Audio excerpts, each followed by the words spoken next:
Welcome to the channel. I'm Tony the Technician, and today we're going to be going into the first episode of the GR86 Project Car build as far as modifications and changes that I'm going to be making. Today's video we're going to do some simple things, waiting on some larger items to come in. Today we're going to do some LED lighting, the F1 wiring harness, floor mats, e-brake knob, but we got a few things to get done today in today's video. And then in the next video, we'll be doing the Redenzo DS1 radar detector and the hardwire kit for it, as well as the Veris engine bay billet aluminum caps, replacing all the caps in the engine bay with the Veris ones. And then in the video after that, we'll be doing like the shift knob and shift boot. And then we'll have the intake coming, some other miscellaneous items, overlays, side markers, exhaust, all that good stuff. So stay tuned. We'll kind of get into the bigger stuff as we go. But if you guys have any questions, comments, concerns about any of the products, how to install them, I'm going to kind of show you how to install them, but there are plenty of videos like in depth how to install. I'm going to just show you the process of what I'm doing, but feel free, drop a comment down below. I'll do my best to answer it for you guys, but I really hope you guys enjoy. If you guys do, make sure to smash that thumbs up. And if you guys haven't subscribed yet, please make sure to subscribe. Let's go ahead. Get into this. So I just wrapped up with a 2-stage paint correction, and then I also topped it with a little bit of Sam's spray wax, which is actually pretty dang impressive. And then while I was in the middle of that, I received some parts. Got my new floor mats. This does have the all-weather floor mats, but they're not the greatest, and you can't really even see them. There you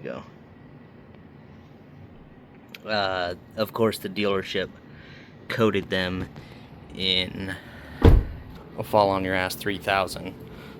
They just coated that in Armor All or whatever they use. But I did pick up from Driven Media the 3D Maxpider Kagu all-weather floor mats. I just got them for the front because the back is absolutely unnecessary. So I'll go ahead and get those in. We also got the LED lighting upgrade. So you got trunk, welcome, and map lights. Then you have the vanity lights and the reverse lights. And then I also got the wiring harness for the F1 flasher, so it'll turn your third brake light into a blinking third brake light. Then I picked up my radar detector, which I'll be hardwiring in the Redenzo DS1. A mount for the mirror, the wiring harness for it, some taps for it, Billet Works red Alcantara shift boot, the Cusco red e-brake button. Then I picked up all new wheel studs for it, so 4 packs of ARPs there. Then we got the Perrin intake hose. The rest of the intake hasn't shown up, so that's cool.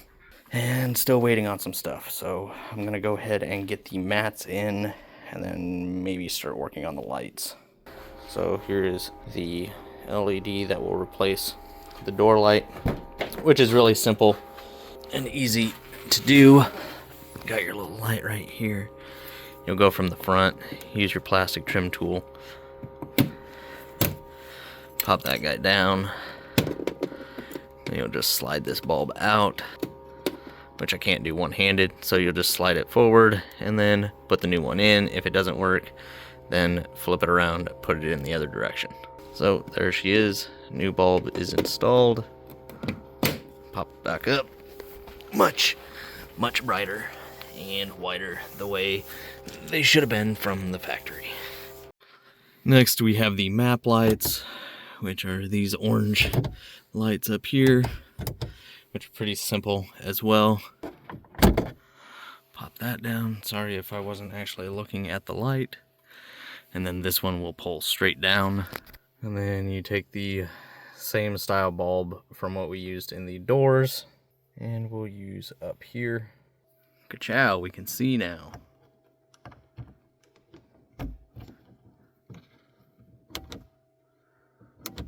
That one's good.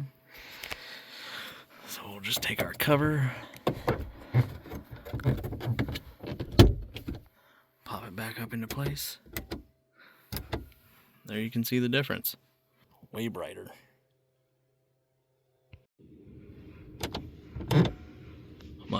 Much better.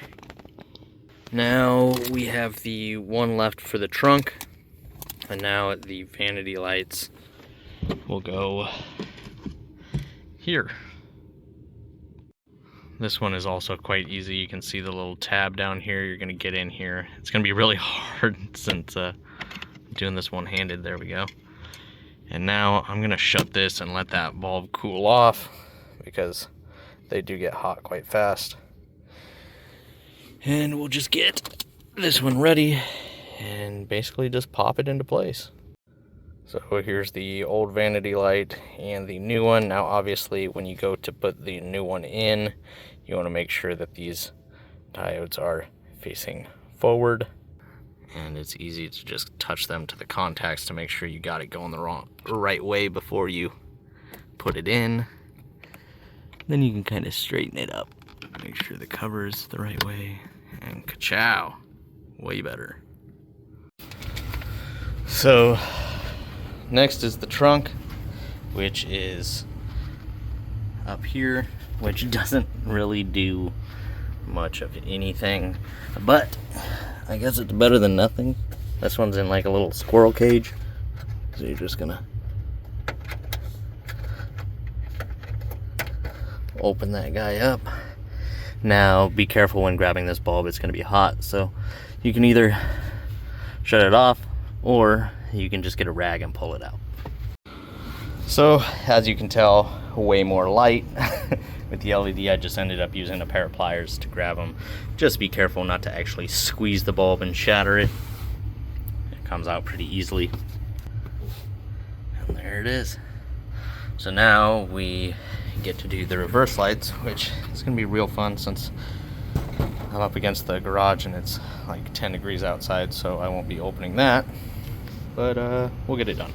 So let's go ahead and remove the reverse lights, which you'll need a tool to remove these here clips.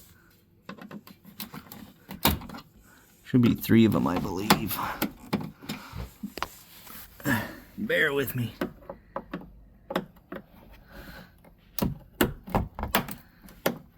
So in order to get these out, once you pop them, kind of push them back in and then grab the base.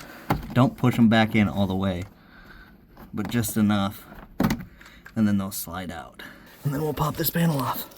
So once you get those 3 clips out, you see all these tabs across the top. You'll just pull it straight back and it'll pop out. Sorry, it's kind of hard to do this stuff one-handed and I don't have room to set the phone up. So once you get it off, you can see you have access there and there to the reverse lights.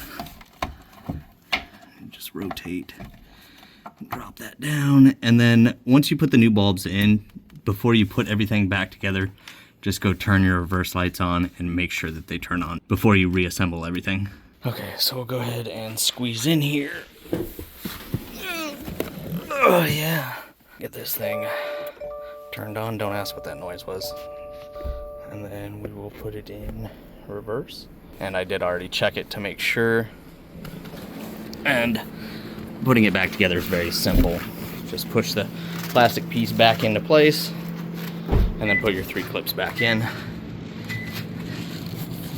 Sorry, it is really hard to see, but they are much brighter.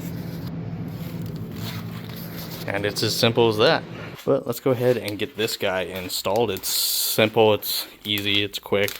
Just plug and play.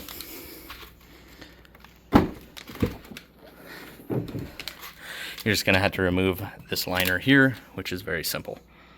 Okay, so once you got the liner down, which is just a bunch of these clips, takes you a whole 30 seconds to get all those out, drop the liner.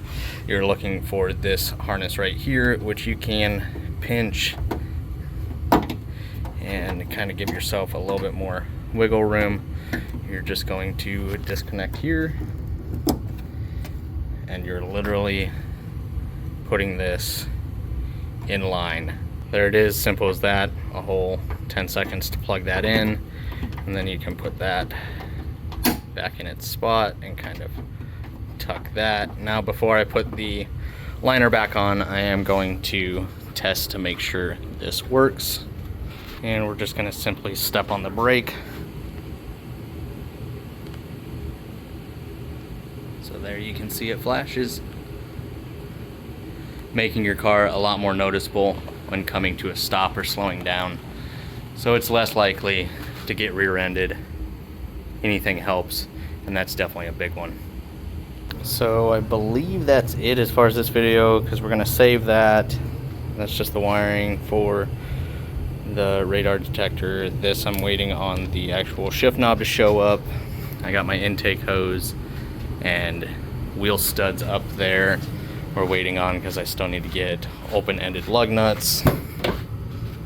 But all the lights are done. We'll do that, get that permanently mounted when we do all the other stuff.